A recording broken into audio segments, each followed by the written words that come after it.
Good to see you. Good to see you. Yes, how are the kids? They are fine, thank you. Yes, sir. Fatus, how many sugars? 2. Good morning, everyone. Come in the circle, please. You like my hair? I like your hair too. All right. So my name is Tsingi. I'm a sexual health advisor.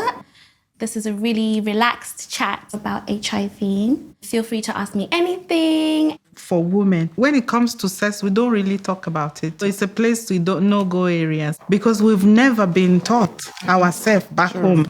When I was in school, we had sexual health classes, and because they didn't really want us having sex, so I didn't really get told what HIV was. I just got told if you got it, you died. Yeah. Even talking to the girls is hard. It is. I know many people who just, even myself, who just say, don't worry, tomorrow. Before you know it's their wedding day. Yes, it's a taboo subject within our cultures. We don't hear about it. Yeah. That's why we're having this conversation. We're here to break the barriers that are there in place at the moment.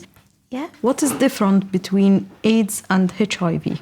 So HIV is a viral infection. If it's untreated and undiagnosed for a long period of time, and then you start getting complications with your health, that's when it starts becoming AIDS. When I was younger, when people had HIV and AIDS, they would run and hide, and the next thing, they would be at their deathbed.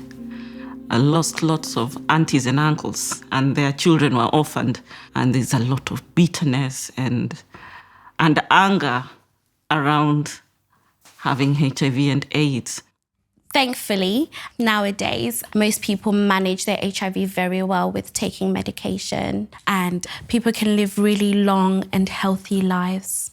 So I used to work in a hospital. There was one gentleman who was HIV positive, and he was in isolation room. To help him, you have to wear a lot of things, gloves and all that. Is it still happening if somebody is positive? The reason they would have done that in the past is because they didn't have clear research or knowledge on how HIV was transmitted. You won't be able to get HIV through casual contact, hugging, kissing, shaking hands with somebody. How are you going to know about it if you have it or you don't have it? So for somebody to find out, they need to get a test. We encourage people to be testing with new sexual partners, or if they know that their partner has other sexual partners. Don't leave it up to that person. You go and get your testing done. You both should test. The sooner they can find out if you are HIV positive, the sooner you can start treatment. How effective is the treatment? If taken correctly, it's so good that somebody who's HIV positive won't be able to pass it on. Okay. I've seen how effective HIV treatment is. I've had a friend who was HIV positive, and she started her treatment straight away. She also has gone to have some children, and the children were HIV negative. Now, if your partner is HIV positive and untreated, there's options now. There's a medication called PrEP that will make sure you stay negative. I thought it was a thing of the past. So I could have contracted it not thinking of protect yourself with HIV or whatever. Yeah. It wasn't something you could have considered. been a statistic. There's a lot of things we should have known, but we don't. It's good now that we know. It's important to mention it. We don't talk about it at all. We have to. Yeah. You kind of need to try and get yourself in a mindset where you're like, I want my child to have more knowledge than what I had. I want my child to be empowered enough to know there's these preventative measures that they can put into place. I don't think there's a teenager out there that wants their mum to sit them down and say, so let's talk about sex. But I have had to be the aunt that steps up and says, let me tell you A, B, C, D, E. This is what could happen. Yeah. Now if we go home, I'm sure there will be a way to actually sit our girls down and talk about these things. Yes. Access to information made the difference to me.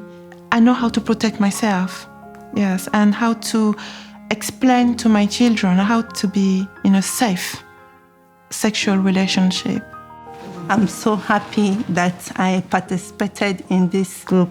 It made me to understand that there is prevention in order to stay negative. So I can advise someone that is afraid. Tell them it's okay. It's not bad to have the HIV, but it's okay. You can still live normal. Only last week, we received the news about my relative who's got HIV. My heart did not go, like, that's the end.